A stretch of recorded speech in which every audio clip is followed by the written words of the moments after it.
Hi guys, welcome back to the Shannon Show. I'm here courtesy of BM1 magazine and I'm covering the red carpet for The King. The characters are way to go. Everything is so intertwined with the show that often if something begins with some set of relationships, it usually morphs and changes. And I think that's actually it's interesting for me to see that happen because I feel more and more that musical themes are actually about relationships.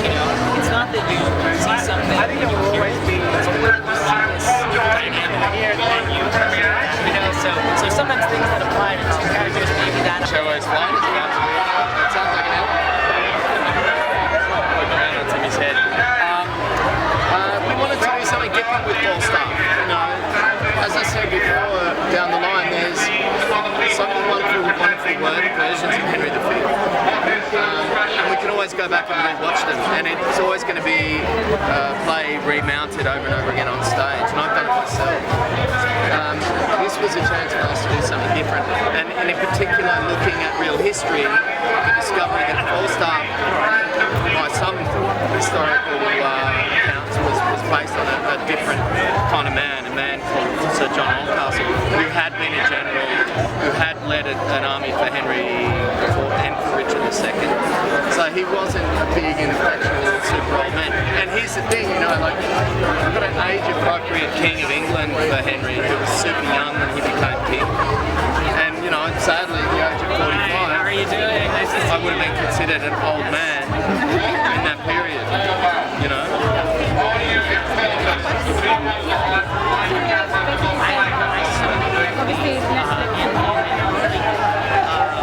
Music, no ideas, no nothing, so it's very blank, and I was so excited by the first feelings that I had, because I know things that I've never done, and it just felt like it was a huge canvas that could have some interesting. Absolutely, I think this year more than ever, it's the Irishman, marriage story, it's our film, it's a quality that's stable, and they are movies, they're not episodes of TV. They're going to release on a platform so that everybody can see them at the same time. We also have a window of cinema screenings, and the chance to do events like this in Venice and Middleburg Film Festival and Busan and Sydney to kind of have that FaceTime with people and to show them on a big screen. So I think very much Netflix should be credited for placing themselves sort of right there in the middle of all the great sort of studios that are making films, and I don't think they should be penalised for that. I think there's a place for everybody, and the world is changing. Green art are created and get to be seen in a public as a public event. On a practical level, obviously seeing Timothée here tonight, his popularity is ridiculous right now. How was it when you were filming, and did that prove any challenges at all? No, well, it's so strange. I feel like I've been bearing witness to the rise of it all. It's like, obviously he got a lot of beautiful and much deserved attention out of Call Me by Your Name. But when we were here prepping this movie, he could walk down the street in Soho and no one would pay any attention. But that's changed. And did you try to offer him any advice in that way? Because again, it could be an unsettling thing. No, it's like I do everything I can when I'm watching this stuff happen to just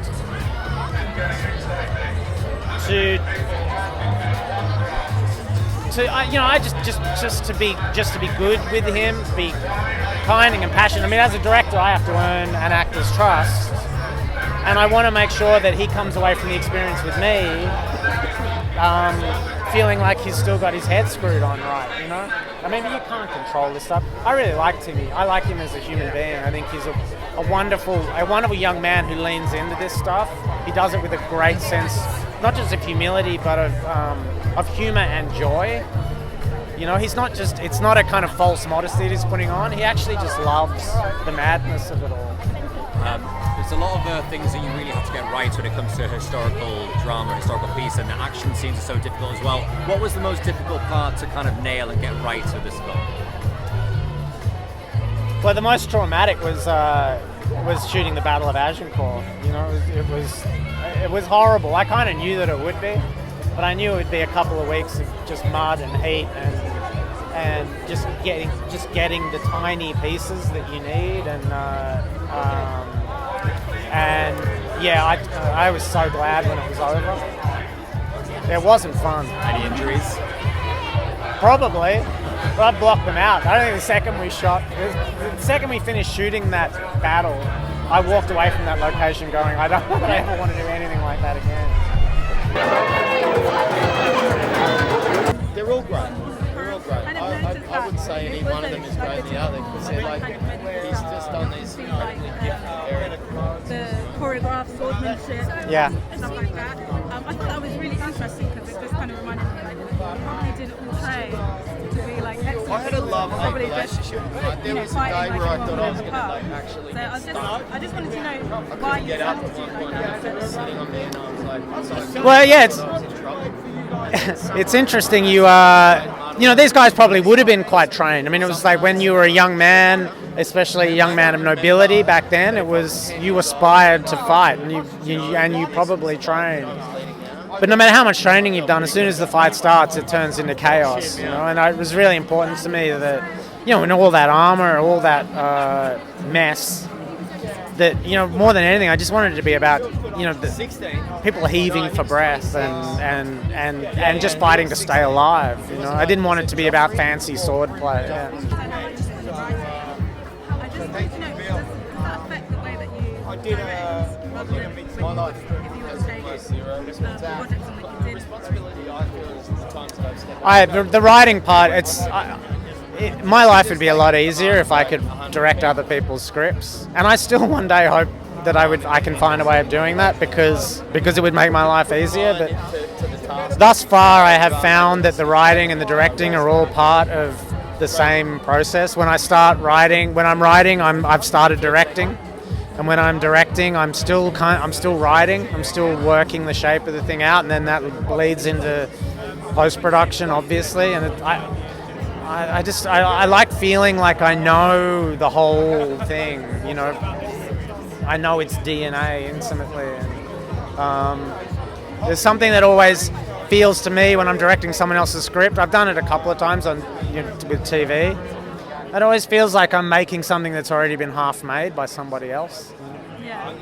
At the beginning of the film, I noticed it's like very poetic, like almost like rhyming. Was that kind of like influenced by Shakespeare? I mean, Shakespeare was kind of where we began because, you know, it was Joel had played Hal on stage in the Shakespeare version of Henry V when he was fresh out of drama school. That was where we began, but we knew really early on that we wanted to move away. We wanted to build our own story. So we were stealing from everywhere, you know, stealing from Shakespeare, stealing from history, making up our own stuff. Stealing from contemporary political writing, you know, and, you know, I mean, that's all art is stealing. It's all stealing, you know, and sometimes you're forced to acknowledge it more openly than other times, but, you know, everything is theft. And in terms of painting, this and that, the other, it's the language. So, you know, long live the... I mean, you know, I watch everything and nothing. You know, it's really important to me that, you know, I will look at other movies that are set in the Middle Ages just to get a sense of how things have been done before. But it's actually always really important to me that I get that stuff out of my head because, you know, I don't want to just make a facsimile of somebody else's movie. You know, I want the thing to feel of me and be its own beast.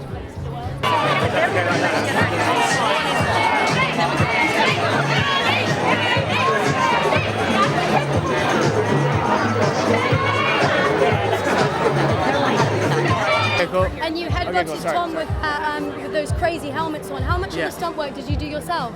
Almost all of it. I don't know what in the movie would be not me. Wow. But there was a stunt double though, so I don't know. Whatever David cut in selectively, the director. Yeah. Timothée, I want to ask you, what were the unique challenges in playing Aim with the Fifth compared to playing someone like Paul Trude's, who you just finished playing in June? Well, firstly, to hear you have a British accent, that was the scariest thing. I was thinking, oh God, are people going to murder me for even taking this on, or a bunch of Australians? And then also, yeah, that was also the dialect of it, the physicality of it. Like, this is how one of my friends put it to me. He's like, you know, we've only seen you in movies of Little Homes. I was like, Little Homes? What do you mean? He's like, we saw you in an Italian villa, then we saw you doing a bunch of drugs in California in a home, but we've never seen you like outside the house. And that's like not totally true, but in some way I got what he was saying, because this is like a bigger movie, so it was daunting, but ultimately I'm really proud of it. I think you worked with some great directors. I mean, what made David so unique, and also Joel, who obviously co-wrote the script with him? I felt like I watched Animal Kingdom and I saw someone, it feels ridiculous saying at a young age, but I felt like, whoa, this guy gets the toxicity of masculinity, but furthermore than like guys that walk into a party and are just assholes, but the layers of egoism and pettiness and power mongering that you know suffocate the world today, certainly in my country. So that was really attractive, and also because when I think of Call Me by Your Name or Lady Bird or Beautiful Boy, again, just simply by scope, this wasn't that. And same thing with Dune. You know, it's a similar feeling with that. I think it'll throw people the size of it. You know, or maybe not. People maybe are anticipating it. I'm not. I'm ready to see like how fucking big that is too. Yeah. Can I just ask one question? Yeah. Go ahead. Wait. Sorry. Yeah. Sorry, I just wanted to ask, because there's a lot of action in this film. Yes. You did your own stuff. Yeah. I just wanted to know, would you be interested in kind of moving into an action genre next? I'm not yes and not no. You know, it's whatever's good, and I think there's been a lot of good things that have come out recently that are action oriented that are really great too. So this is a good lesson for me that it's not. There's like real dramatic merit to it, because the action in this, I don't go into battle and kick ass. It's like I go and I survive. Like that's it, and so that's cool. The same way John Wick would have done the opposite. John Wick would have taken like, and I love that movie, but would have taken whatever the norm of like action and taken it to the other extreme. You know. So anyway, I hope that answers it in some way. Thank you. Thank you so much. Thank you.